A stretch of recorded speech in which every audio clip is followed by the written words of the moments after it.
మహాగణుడా, మహోన్నతుడా, సజీవుడైన యేసయ్య, నీ పాదములకు స్తుతులు స్తోత్రములు చెల్లించుకుంటున్నాను.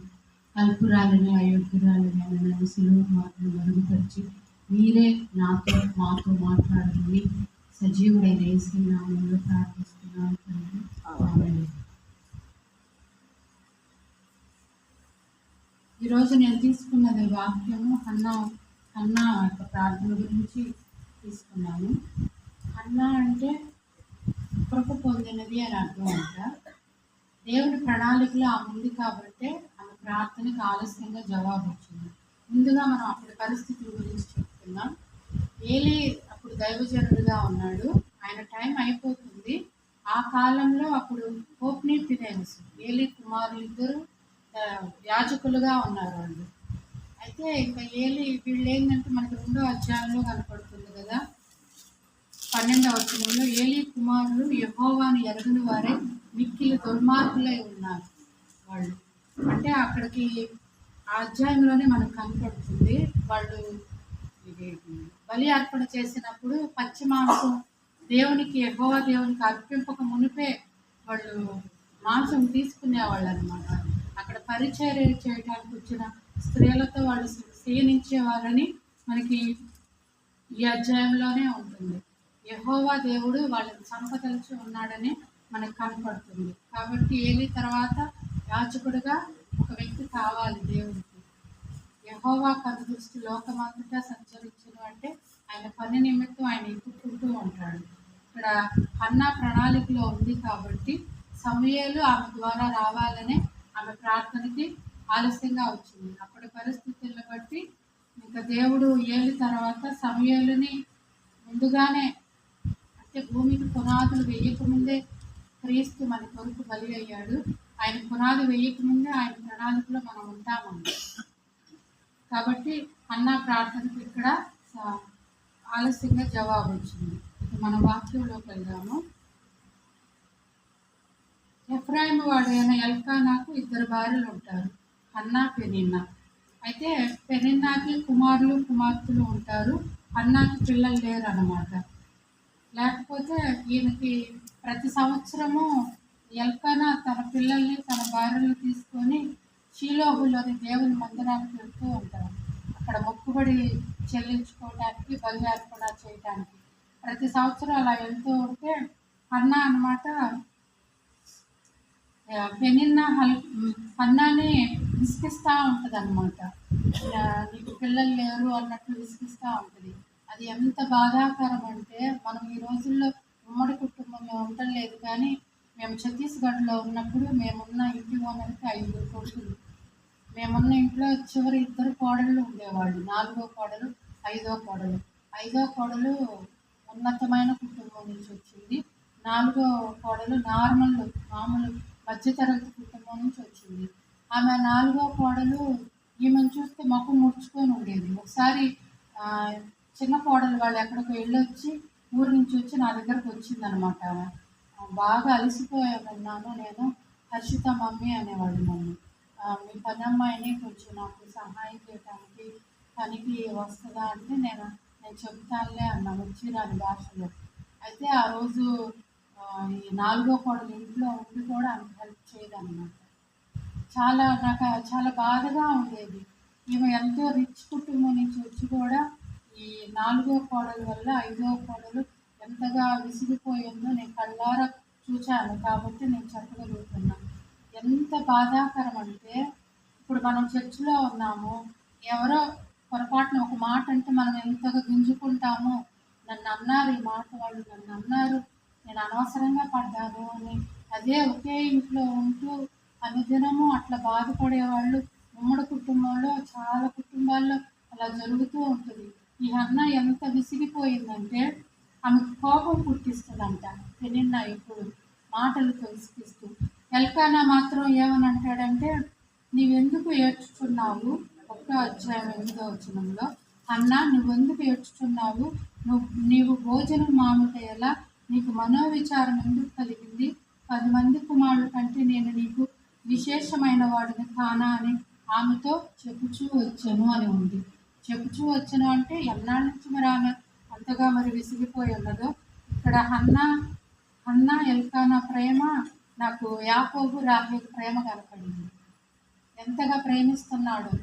లోపం ఆయనలో లేదు. మామూలుగా ఇంట్లో ఇప్పుడు పిల్లలు పుట్టకపోతే నీ వల్లే అని గొడవ పడతా ఉంటారు. శాంతి ఉండదు, సమాధానం ఉండదు. కానీ ఇక్కడ ఎల్కానాకి మరి పెనిన్నా వల్ల పిల్లలు కలిగారు. అన్నా కలగలేదంటే లోపం అన్నాలోనే మనకు కనపడుతుంది. ఇక్కడ చూస్తూ ఉంటే అంటే అది దేవుని ప్రణాళికే, కానీ ఆలస్యం అయిపోయేసరికి లోపం అన్నాలోనే కనపడతా ఉంది. ఎల్కానా ఈమెను ఎంతగా ప్రేమించాడో. బలి అర్పించినప్పుడు ఒక భాగం వచ్చి పెనిన్నాకి ఇస్తే హన్నాకి 2 భాగాలు ఇస్తున్నాడు. ఎందుకు? ఆమె ఎల్కానాకి ఇక్కడ మనకి 4వ వచనంలో ఉంటుందన్నమాట. తన భార్య పెనిన్నాకి దాని కుమారులకి కుమార్తెలకి పాళ్ళు ఇచ్చుచూ వచ్చిన కానీ హన్నా తనకు ప్రియముగా ఉన్నందున ఆమెకు 2 పాళ్ళు ఇచ్చుచూ వచ్చాను అని ఉంది. పాళ్ళు అంటే భాగము అని అర్థం అనమాట.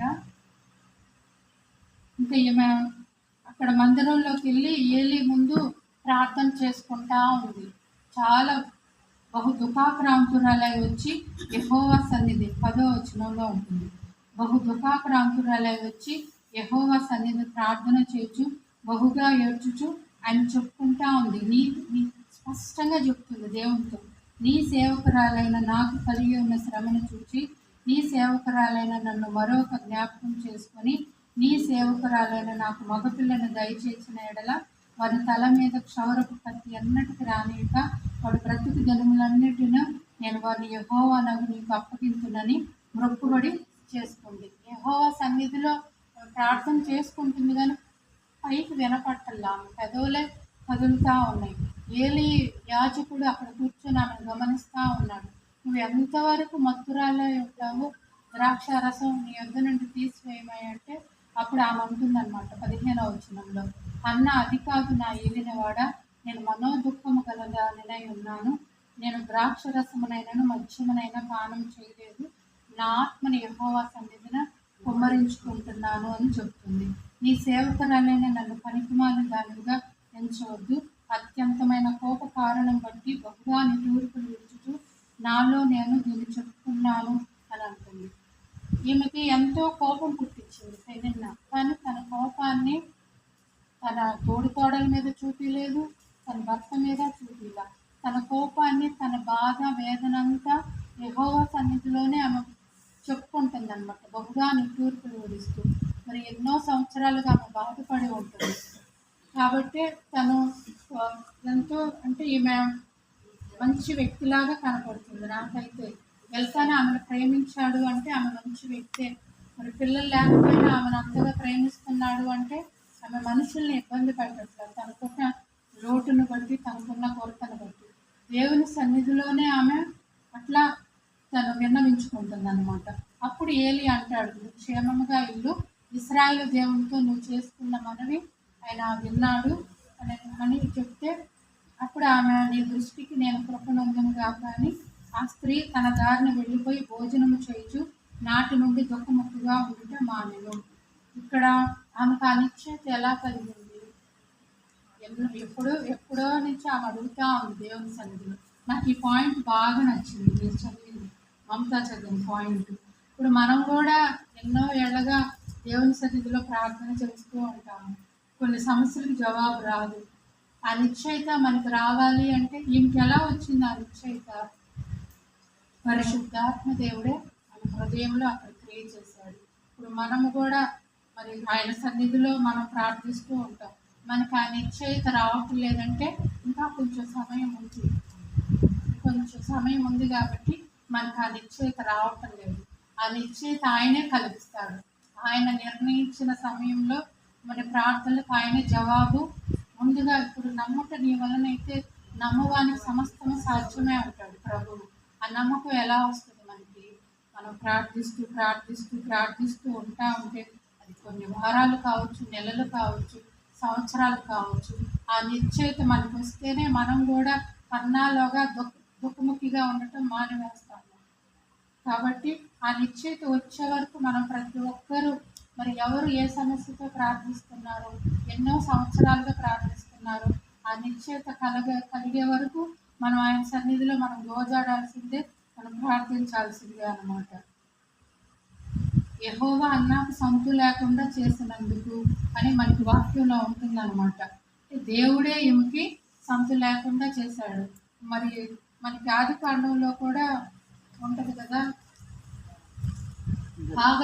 హాగర్ గారు మనకి ఏమంటది కదా, సారా యెహోవా నాకు సంతానము లేకుండా చేశాడు అని అంటది అనమాట. అట్లా దేవుడు మనకి శ్రేష్టమైనది ఇవ్వాలి అనుకున్నప్పుడే ఆలస్యం చేస్తాడు. ఆ కాలంలో ఇజ్రాయేలీలు ఆ టైంలో పిల్లలు లేకపోతే చాలా చిన్న చూపు చూసేవాళ్ళు, పిల్లలను సంపదగా భావించేవాళ్ళు. బైబిల్లో కూడా మనకి పిల్లల గురించి ఎక్కువ ఉంటుంది. అంటే ఎక్కువగా ఇది వంశం గురించి ఉంటుంది కదా, యేసు ప్రభు ఈ వంశంలో వచ్చాడని పిల్లలనే ఉంటుంది. సంఖ్యాకాండంలో కూడా పిల్లల్నే వాళ్ళు ఐశ్వర్యంగా సంపదగా భావించేవాళ్ళు ఆ కాలంలో.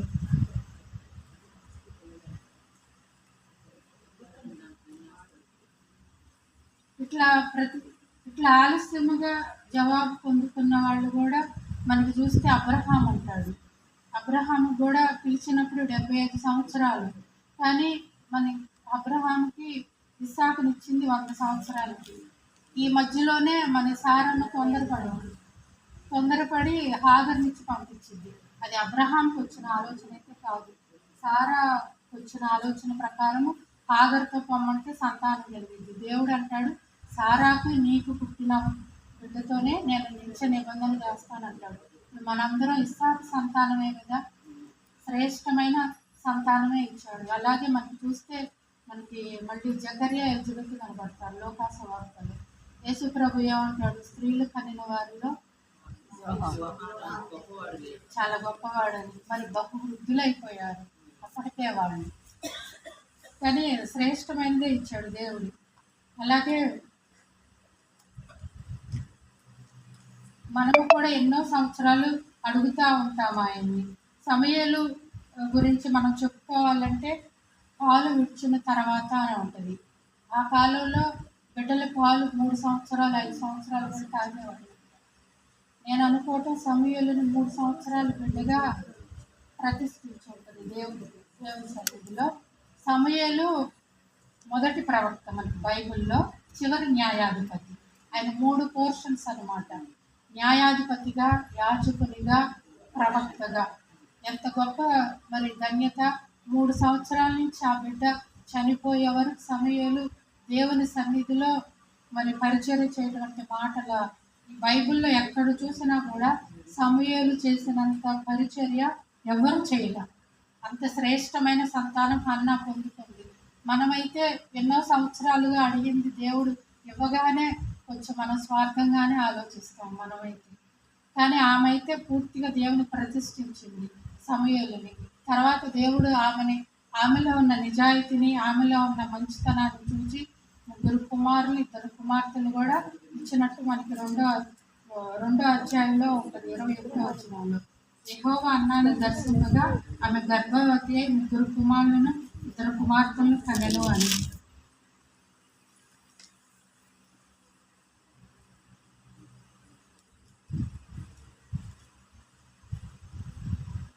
మనం కూడా మరి దాసురాలు తన యజమాని చేయి తట్టు చూచినట్టు మనం కూడా ఆయన పిల్లలమైన మనం కూడా ఆయన చేతి తట్టు చూస్తున్నాం. మన సమస్యను ఎప్పుడు పరిష్కరిస్తాడా, మన సమస్యకు దేవుడు ఎప్పుడు జవాబు ఇస్తాడా అని. తప్పకుండా మన అంతరంగాన్ని చూసే దేవుడు. మనం ఇక్కడ ఎవరు ఎన్ని సంవత్సరాలుగా ప్రార్థిస్తున్నారు, ఎవరు ఏ బాధలో, వేదనలో, దుఃఖంలో ఉన్నారు, ఖచ్చితంగా ఆయన సన్నిధిలో మనం జవాబు పొందుకుంటామని నిశ్చయిత మనకు కలిగి ఉంటుంది.